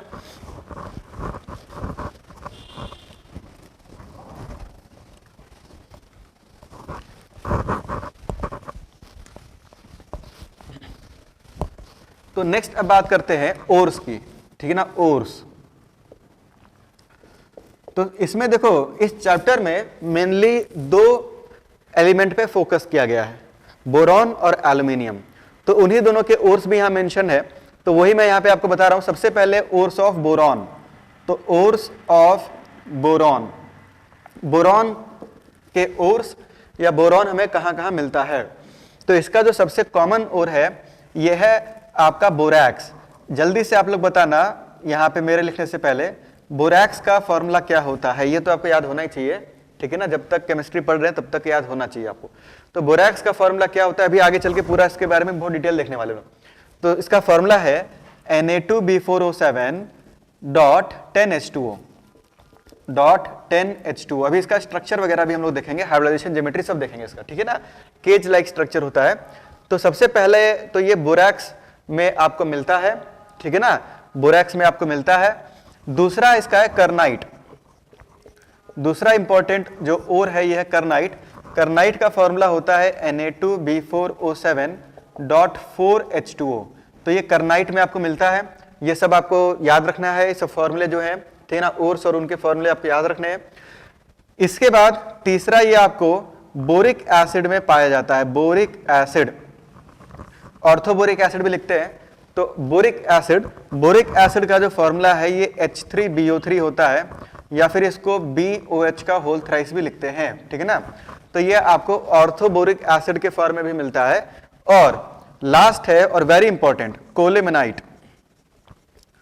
कोलेमेनाइट ये अभी आज से एक या दो लेक्चर के बाद मैं फिर आपसे ये फॉर्मूला पूछूंगा, अभी ये आएगा बीच में, ठीक है ना। तो मैं चेक करूंगा कि भाई कितना आप लोगों को याद रहता है, ठीक है ना, कि 2 दिन में आप भूल जाते हैं कि 3 दिन में, कितने दिन में आप भूलते हैं। तो कोलेमेनाइट जो है वेरी इंपॉर्टेंट, इस पे मैंने वेरी इंपॉर्टेंट भी लगा दिया है। इसका जो फॉर्मूला है, और जब मेटलर्जी शुरू करेंगे तो फिर मैं यही पूछूंगा आपसे कोलेमेनाइट का फॉर्मूला, ठीक है ना, ये एनसीईआरटी में भी दिया हुआ है। तो कोलेमेनाइट का जो फॉर्मूला है ये है C2Ca2B5O11 तो B6O11.5H2O, ठीक है ना, इसको बोलते हैं कोलेमेनाइट। कोलेमेनाइट जो है ये यूज होता है बोरिक एसिड को बनाने, बोरैक्स को बनाने में। कोलेमेनाइट कहाँ यूज होता है आपका, बोरैक्स को बनाने में यूज होता है। तो ये अभी 1-2 लेक्चर के बाद फिर आने वाला है। अगर आप बाय द वे एग्जाम में भूल जाएं, क्योंकि ये एनसीईआरटी में दिया है इसके बारे में, तो बाय द वे अगर भूल जाएं तो ये जो आपका ओर है, ये जो कंपाउंड है, ये एक डबल सॉल्ट होता है। अच्छा, कॉम्प्लेक्स कंपाउंड यहाँ पे सबका हो गया होगा, कोऑर्डिनेशन कंपाउंड्स। तो आपको बताया था ना डबल सॉल्ट और कॉम्प्लेक्स सॉल्ट, इनके बीच का डिफरेंस। तो ये एक डबल सॉल्ट है। बेसिकली ये आपका कैल्शियम ऑक्साइड और बोरिक एनहाइड्राइड B2O3 का एक मिक्सचर है, ठीक है ना। 2:3 रेशियो में, 2:3 रेशियो में ये आपका कैल्शियम ऑक्साइड और बोरिक एनहाइड्राइड का एक एडिशन कंपाउंड होता है .5H2O, ठीक है ना, .5H2O। ये आपके वाटर ऑफ क्रिस्टलाइजेशन है, ठीक है ना, हाइड्रेट्स है ये। अच्छा, यहाँ पे अगर आप देखें तो कैल्शियम कितना हो गया, 2 हो गया। बोरॉन कितना हो गया, 3 2 6, 6 बोरॉन हो गया। और ऑक्सीजन कितना हो गया, तो 2 ऑक्सीजन और 3 3 9, 9 और 2 11 ऑक्सीजन हो गए। तो अगर आप एग्जाम में भूल जाएं तो इसको याद रखना कि कैल्शियम ऑक्साइड और बोरिक एनहाइड्राइड का, ठीक है ना, 2:3 रेशियो में ये एक एडिशन कंपाउंड होता है, इसको कोलेमेनाइट बोलते हैं। तो टोटल मैंने 1 2 3 और 4 ये 4 बोरॉन के इंपॉर्टेंट सोर्स लिखे हैं, इनके नाम भी लिखे हैं। ये नाम आपके टेक्स्ट बुक में भी है, ये आपको याद भी रखना है। सेकंड बात करते हैं एल्यूमिनियम। तो एल्यूमिनियम जो है इसके 2 इंपॉर्टेंट ओर हैं, ठीक है ना, 2 इंपॉर्टेंट ओर हैं। तो इसको मैं इरेज कर रहा हूं, ठीक, इसको आप चाहे तो स्क्रीनशॉट ले ले, इरेज कर रहा हूं मैं।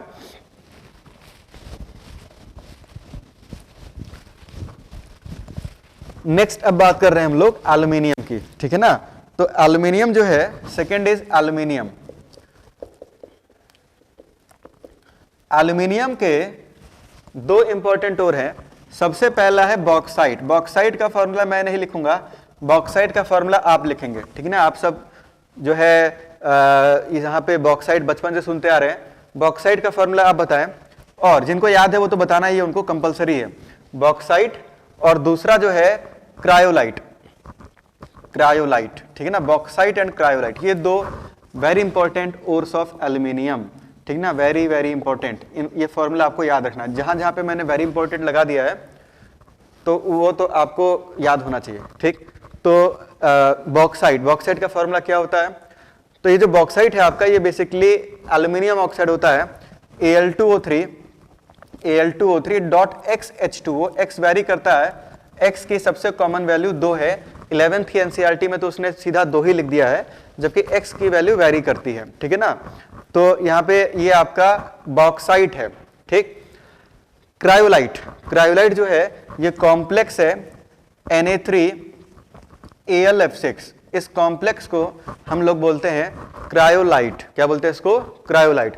अच्छा, इसका क्या आप आईयूपीएसी नाम बता सकते हैं? कोऑर्डिनेशन कंपाउंड जिन बैचेस में हो गया है, कुछ बैचेस में मेरे ख्याल से हो गया है, तो इसका क्या आप आईयूपीएसी नाम बता सकते हैं? यहाँ पे ऑक्सीडेशन स्टेट 3- का है, एल्यूमिनियम पे चार्ज 3+ का है, तो इसका नाम हो जाएगा सोडियम हेक्साफ्लोराइडो एल्यूमिनेट ब्रैकेट में 3, ठीक है ना। तो ये हो जाएगा इसका आईयूपीएसी नेम। फिर से रिपीट कर रहा हूं मैं, सोडियम हेक्साफ्लोराइडो एल्यूमिनेट और ब्रैकेट में क्या आ जाएगा? 3। तो ये इसका हो जाएगा आईयूपीएसी नेम। और इसका जो इंडस्ट्रियल नेम है एज अ ओर, तो इसको हम क्या बोलते हैं? क्रायोलाइट। तो ये जो है आपके दो इंपॉर्टेंट सोर्स हैं एल्यूमिनियम के, याद रहेगा ये, ठीक है ना। वेरी इंपॉर्टेंट लिख दिया इस पे। आगे बढ़ते हैं, अब बात करते हैं पहली प्रॉपर्टी, ऑक्सीडेशन स्टेट। पहले हम लोग बात करेंगे ऑक्सीडेशन स्टेट की। जल्दी से ऑक्सीडेशन स्टेट समझ लेते हैं। और यहाँ पे एक नई चीज समझने वाले, इनर्ट पेयर इफेक्ट। तो इसको आज ही क्लास में आप समझ लेना, क्योंकि हर फैमिली में ये जो इफेक्ट है वो लगता है, तो इसको ध्यान से समझना। ये जो स्टार्ट होने वाला है नेक्स्ट टॉपिक, थोड़ा कॉन्सेप्चुअल स्टार्ट कर रहे हैं आप, तो इसको मैं इरेज कर रहा हूं। नेक्स्ट है आपका, नेक्स्ट जो टॉपिक है आपका ये है ऑक्सीडेशन स्टेट। तो देखो भाई, नेक्स्ट आपका ये जो टॉपिक है ऑक्सीडेशन स्टेट, इसके बारे में हमने अभी थोड़े समय पहले समझा था कि ऑक्सीडेशन स्टेट यहाँ पे मैक्सिमम या कॉमन ऑक्सीडेशन स्टेट क्या है। तो यहाँ पे अगर आप बात करें कॉमन ऑक्सीडेशन स्टेट, तो कॉमन ऑक्सीडेशन स्टेट जो है ये +1 और +3 है। मैक्सिमम ऑक्सीडेशन स्टेट कितना होगा? +3, जो कि अभी बताया था मैंने, एक फॉर्मूला आपको दिया था कि जो मैक्सिमम ऑक्सीडेशन स्टेट होता है ये नंबर ऑफ वैलेंस इलेक्ट्रॉन के बराबर होता है। यहाँ पे वैलेंस इलेक्ट्रॉन 3 है, तो वैलेंस इलेक्ट्रॉन 3 होने के कारण जो मैक्सिमम ऑक्सीडेशन स्टेट है वो +3 है, और +3 के अलावा +1 में भी ये मिलते हैं। अब जरा सा इलेक्ट्रॉनिक कॉन्फ़िगरेशन की बात कर लें, तो यहाँ पे जो जनरल इलेक्ट्रॉनिक कॉन्फ़िगरेशन है, general electronic configuration, general electronic configuration, तो ये है नोबल गैस या इनर्ट गैस, Ig लिख रहा हूं मैं, Ig का मतलब इनर्ट गैस, और यहाँ पे आपके पास NS2NP1, तो ये हो जाएगा जनरल इलेक्ट्रॉनिक कॉन्फ़िगरेशन। क्योंकि वैलेंस शेल में 3 इलेक्ट्रॉन्स है, इस कारण से जो मैक्सिमम ऑक्सीडेशन स्टेट यहाँ मिलेगा आपको वो +3 मिलेगा। अब ध्यान से समझना है इसको। बोरॉन, बोरॉन के नीचे कौन है? एल्यूमिनियम, इसके नीचे है गैलियम, इसके नीचे है इंडियम, और इंडियम के नीचे है थैलियम, ठीक। अब मैं इनका इलेक्ट्रॉनिक कॉन्फ़िगरेशन लिख रहा हूं। तो नेक्स्ट बात करते हैं इलेक्ट्रॉनिक कॉन्फ़िगरेशन की। कहीं पर भी कोई कंफ्यूजन होगा तो आप पूछ सकते हैं, बिल्कुल। बोरॉन का जो इलेक्ट्रॉनिक कॉन्फ़िगरेशन है ये है आपका, क्योंकि बोरॉन सेकंड पीरियड का है, तो इसका इलेक्ट्रॉनिक कॉन्फ़िगरेशन है हीलियम 2s2 2p1, ठीक है। एल्यूमिनियम का इलेक्ट्रॉनिक कॉन्फ़िगरेशन क्या है? नियॉन 3s2 3p1, ठीक ना, कोई दिक्कत नहीं होनी चाहिए किसी को। गैलियम, तो गैलियम का इलेक्ट्रॉनिक कॉन्फ़िगरेशन है आर्गन, लेकिन गैलियम में d इलेक्ट्रॉन्स आ जाते हैं, ठीक है, 3d सीरीज बीच में घुस जाती है, तो यहाँ पे अपने पास आ जाएगा 4s2 3d10, बीच में 3d आ जाता है ना, 3d10, और 4p1। मुझे लगता है इलेक्ट्रॉनिक कॉन्फ़िगरेशन लिखना सबको आता है। इंडियम का क्या हो जाएगा? आर्गन के नीचे है क्रिप्टन, तो क्रिप्टन यहाँ पे 5s2 4d10, भाई इंडियम 5th पीरियड का है, तो 5s2, फिर बीच में 4d सीरीज आ जाती है, और 4d सीरीज के बाद नेक्स्ट आपका आ जाएगा 5p1। और बात करते हैं थैलियम, तो भाई थैलियम तो 6th पीरियड का है, और यहाँ तो 4f इलेक्ट्रॉन भी आ जाते हैं, तो यहाँ पे आपके पास क्रिप्टन के नीचे कौन आएगा? तो हीलियम, नियॉन, आर्गन, क्रिप्टन, और यहाँ पे कौन आ गया? जेनॉन। यहाँ पे ये 6s2 आ गया, फिर 4f14, क्योंकि 6s के बाद आप 4f सीरीज में चले जाते हैं। इसके बाद नेक्स्ट आ जाएगा 5d10 और लास्ट आ जाएगा आपके पास 6p1, ठीक है ना। तो ये हमने लिख दिया इनका जल्दी से इलेक्ट्रॉनिक कॉन्फ़िगरेशन, ठीक। अब देखो, अगर हम यहाँ पे बात करें तो बोरॉन का ऑक्सीडेशन स्टेट, मैं डायरेक्ट लिख रहा हूँ यहाँ पे ऑक्सीडेशन स्टेट। तो बोरॉन का जो ऑक्सीडेशन स्टेट है ये आपको केवल +3 में मिलता है। पहले तो मैं आपको बता देता हूँ मिलते ये लोग किस में मिलते हैं। तो बोरॉन सिर्फ और सिर्फ +3 में मिलता है ऑक्सीडेशन स्टेट की अगर बात करें, ठीक है ना। एल्यूमिनियम भी आपको सिर्फ और सिर्फ +3 में ही मिलता है, ठीक, +1 में नहीं मिलता। लेकिन गैलियम से +1 और +3 दोनों शुरू हो जाते हैं। गैलियम +1 में भी मिलता है और +3 में भी मिलता है। गैलियम के जो कंपाउंड्स हैं +1 +3 दोनों में पाए जाते हैं, ठीक। इंडियम के भी कंपाउंड +1 और +3 दोनों में पाए जाते हैं, और थैलियम के भी कंपाउंड्स +1 और +3 दोनों में पाए जाते हैं। लेकिन यहां पे अगर आप देखें, गैलियम जो है वो +3 में ज्यादा पाया जाता है और +1 में कम पाया जाता है, ठीक है ना। +1 में कम मिलता है, +3 में ज्यादा मिलता है। जब आप गैलियम से इंडियम पे आते हैं तो +1 थोड़ा ज्यादा मिलता है और +3 थोड़ा कम मिलता है। और जब आप थैलियम पे आ जाते हैं तो थैलियम सबसे ज्यादा +1 में मिलता है। थैलियम सबसे ज्यादा किसमें मिलता है? +1। +3 में ये और भी कम मिलता है, वेरी कम, जो मिलता ही नहीं है, रेयरली मिलता है। थैलियम मोस्टली किसमें मिलता है? +1 में मिलता है। मतलब कि हम देख सकते हैं कि जब आप डाउन द ग्रुप मूव कर रहे हैं तो डाउन द ग्रुप मूव करने पर लोअर ऑक्सीडेशन स्टेट में एलिमेंट ज्यादा मिलता है और हाइयर ऑक्सीडेशन स्टेट में एलिमेंट कम मिलता है, ठीक है ना। तो यहां पे जो इफेक्ट है, एक इफेक्ट लगता है, इस इफेक्ट को हम लोग बोलते हैं इनर्ट पेयर इफेक्ट, ठीक है ना। इसको हम लोग क्या बोलते हैं? Inert pair effect. अब ये इनर्ट पेयर इफेक्ट क्या है, इसको आप ध्यान से समझ लो, इसकी कहानी आप समझ लो, ठीक है ना। क्योंकि होता क्या है, हर जगह पे ये इफेक्ट आ जाता है। हम बार बार एक ही चीज बोलेंगे, this is due to inert pair effect. तो इनर्ट पेयर इफेक्ट क्या है ये आप समझ ले ध्यान से, ठीक है। तो इनर्ट पेयर इफेक्ट का जो स्टेटमेंट है, पहले तो आप स्टेटमेंट ध्यान रखें।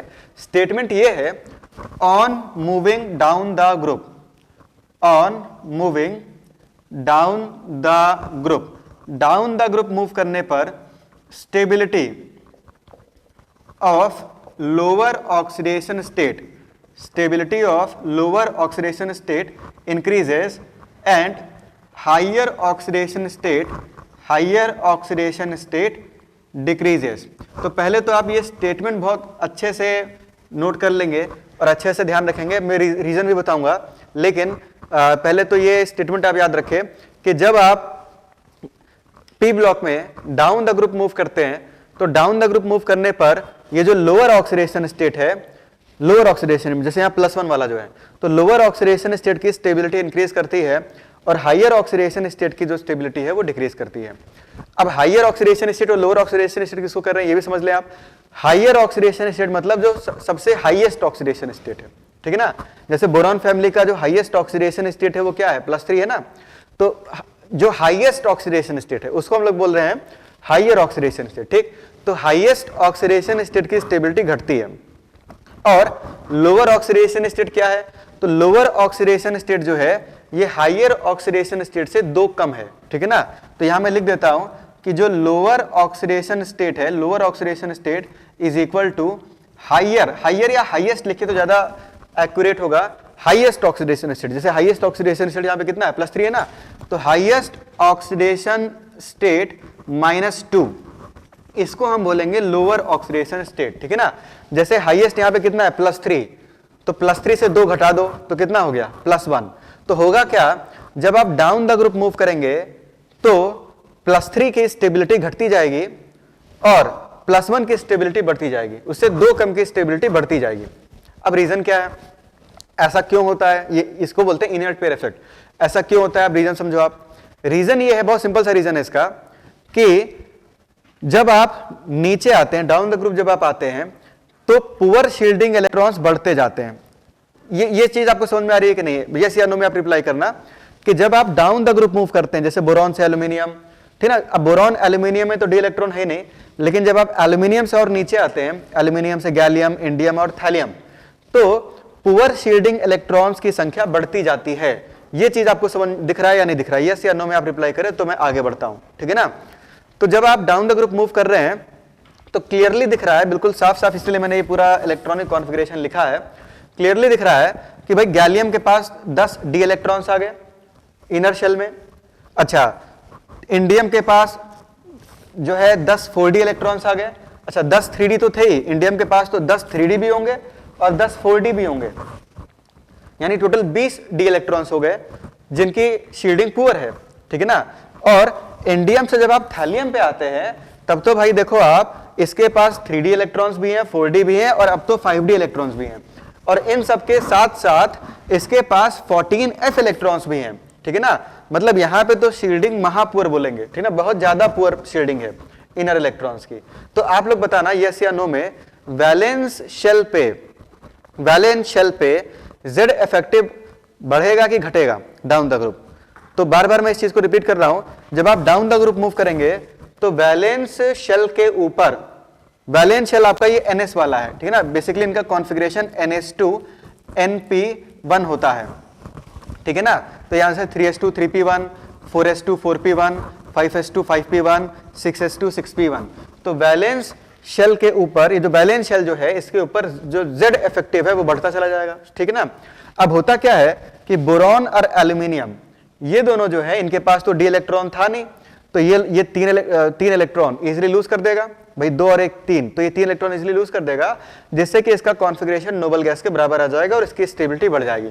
लेकिन होता क्या है कि जैसे ही आप गैलियम पे आते हैं तो गैलियम पे आते ही पुअर शील्डिंग इलेक्ट्रॉन्स आ जाते हैं, जिसके कारण NS में ये जो 2 इलेक्ट्रॉन्स हैं इन पे Z इफेक्टिव बढ़ जाता है। Z इफेक्टिव क्या होता है? बढ़ जाता है भाई। देखो ये एक इलेक्ट्रॉन तो किसी तरह से निकाल देगा, इससे इसका कॉन्फ़िगरेशन फुलफिल्ड में कन्वर्ट हो रहा है, तो एक इलेक्ट्रॉन तो निकाल देगा, पर इन 2 इलेक्ट्रॉन को निकालना आसान है क्या? एक तो वैसे ये फुलफिल्ड है और दूसरा Z इफेक्टिव बढ़ गया है। क्यों Z इफेक्टिव क्यों बढ़ गया? क्योंकि इनर इलेक्ट्रॉन में जो है वो पुअर शील्डिंग इलेक्ट्रॉन्स है, तो एक तो भाई Z इफेक्टिव बढ़ गया और दूसरा पुअर शील्डिंग इलेक्ट्रॉन, दूसरा कॉन्फ़िगरेशन फुलफिल्ड है। तो यहां से इलेक्ट्रॉन निकालना क्या आसान काम है? यस या नो? तो मेरे ख्याल से तो नहीं है, क्योंकि अट्रैक्शन फोर्स बढ़ गया है, ठीक है ना।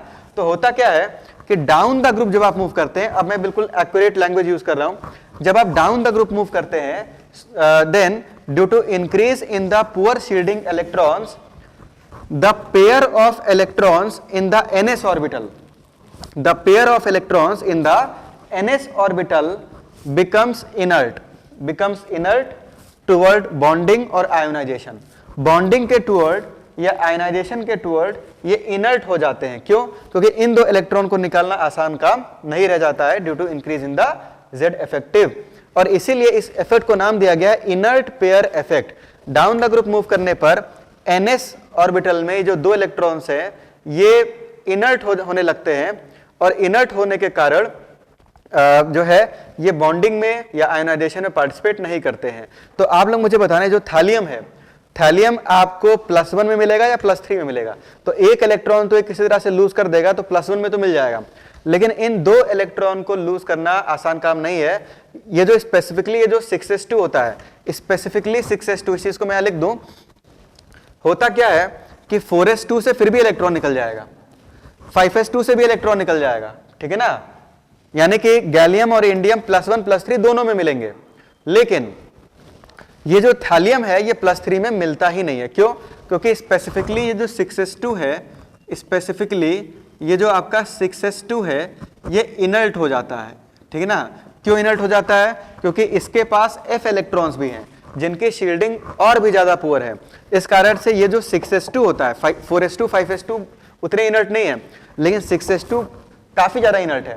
तो इसीलिए थैलियम आपको मेनली किस में मिलता है? +1 में मिलता है, ठीक है ना।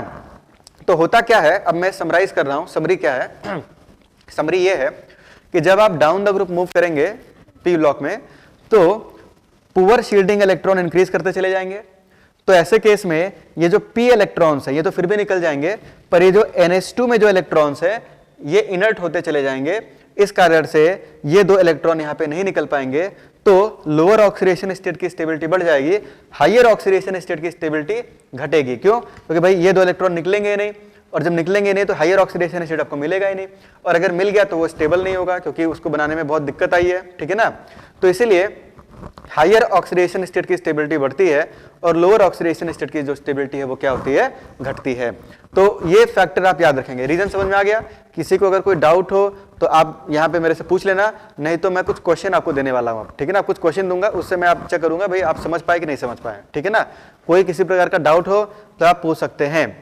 तो इस अगेन मैं स्टेटमेंट रिपीट कर देता हूँ। इनर्ट पेयर इफेक्ट का जो स्टेटमेंट है वो क्या है, ठीक है। आपसे कोई पूछ ले कि इसको एक दो लाइन में एक्सप्लेन करो, तो आप इस तरह से एक्सप्लेन करना, on moving down the group due to increase in the number of poor shielding electrons, the pair of electron in the ns orbital becomes inert toward bonding or ionization. This is known as inert pair effect, due to which the stability of lower oxidation state increases and higher oxidation state decreases. ये पूरी कहानी है inert pair effect की। अब मैं कुछ question पूछता हूं आप लोग से, इसको मैं इरेज कर रहा हूं, इसका आप चाहे तो स्क्रीनशॉट ले सकते हैं। कुछ मैं क्वेश्चन पूछ रहा हूं, ठीक है ना। तो क्वेश्चन है यहाँ पे, compare the stability of the following compounds. कुछ कंपाउंड्स मैं लिख रहा हूं और आपको उस कंपाउंड की स्टेबिलिटी कंपेयर करनी है, ठीक है। तो क्वेश्चन है, question, compare the stability of the following, ठीक है ना। स्टेबिलिटी आपको कंपेयर करनी है। तो सबसे पहला है आपका B plus, Al plus, Ga plus, In plus और Tl प्लस, ठीक। दूसरा है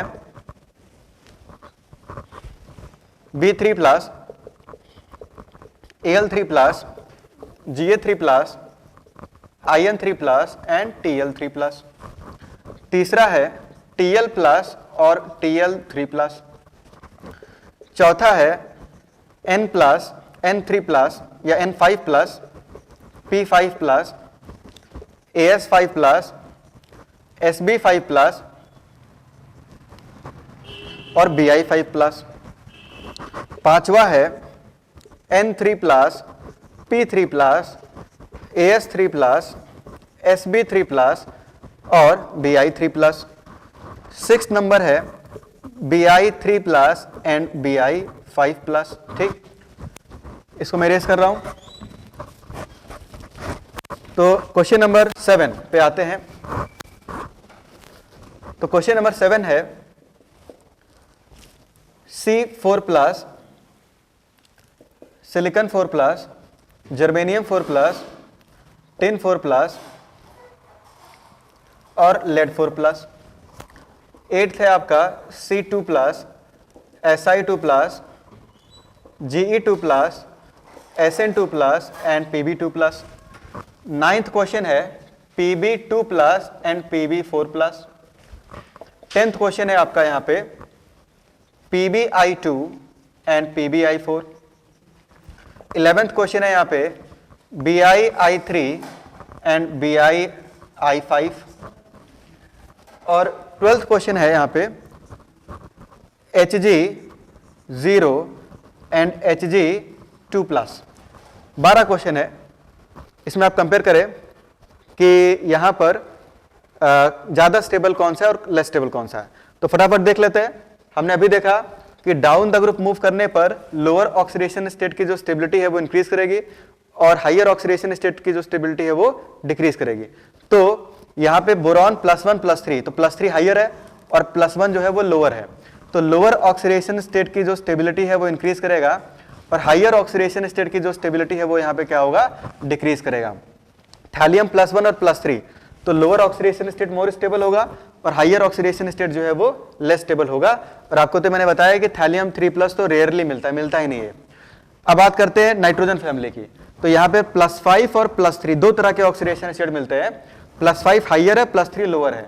तो हायर वाले की जो स्टेबिलिटी है ये डाउन द ग्रुप डिक्रीज करती है और लोअर वाले की जो स्टेबिलिटी है, तो लोअर वाले की जो स्टेबिलिटी है वो डाउन द ग्रुप क्या होगी, इंक्रीज करेगी। 6th पीरियड का जो एलिमेंट होगा, जैसे कि यहाँ पे बिस्मथ है, उसमें लोअर और हायर, तो मोर स्टेबल कौन सा आपका हो जाएगा, लोअर हो जाएगा, ठीक है ना। कार्बन फैमिली पे देखें तो कार्बन फैमिली में 4+ और 2+ दो तरह के ऑक्सीडेशन स्टेट है। 4+ हायर है, 2+ लोअर है। तो हायर वाले की जो स्टेबिलिटी है वो डिक्रीज करेगी और लोअर वाले की जो स्टेबिलिटी है वो क्या होगी, इंक्रीज करेगी। स्पेसिफिकली जो 6th पीरियड का एलिमेंट है उसमें लोअर और हाइयर, तो लोअर और हाइयर में लोअर की स्टेबिलिटी ज़्यादा होगी और हाइयर की स्टेबिलिटी कम होगी। अब सीधा एग्जांपल पे आते हैं, जैसे दो कंपाउंड मैंने दिया आपको PbI2 और PbI4, ज़्यादा स्टेबल कंपाउंड कौन सा है? तो PbI2 will be more stable than PbI4 due to inert pair effect, ठीक है ना। और डी ब्लॉक चैप्टर में हम देखेंगे कि अगर PbI4 बनेगा भी तो ये वापस से PbI2 में टूट जाता है। क्यों? रीजन यही है जो टॉपिक चल रहा है अपना, इनर्ट पेयर इफेक्ट के कारण। BiI3 और BiI5 मोर स्टेबल कंपाउंड कौन सा होगा? BiI3, lower oxidation state more stable. और सिमिलरली Hg0 और Hg2+, तो इसमें जो है लोअर ऑक्सीडेशन स्टेट ज्यादा स्टेबल होगा। मरकरी पर भी ये वैलिड है। क्यों वैलिड है देख लेते हैं।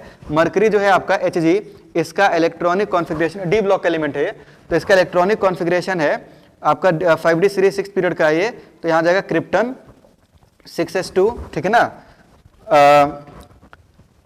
6s2 और 4f14 और 5d10, ठीक है ना। तो ये इसका इलेक्ट्रॉनिक कॉन्फ़िगरेशन है।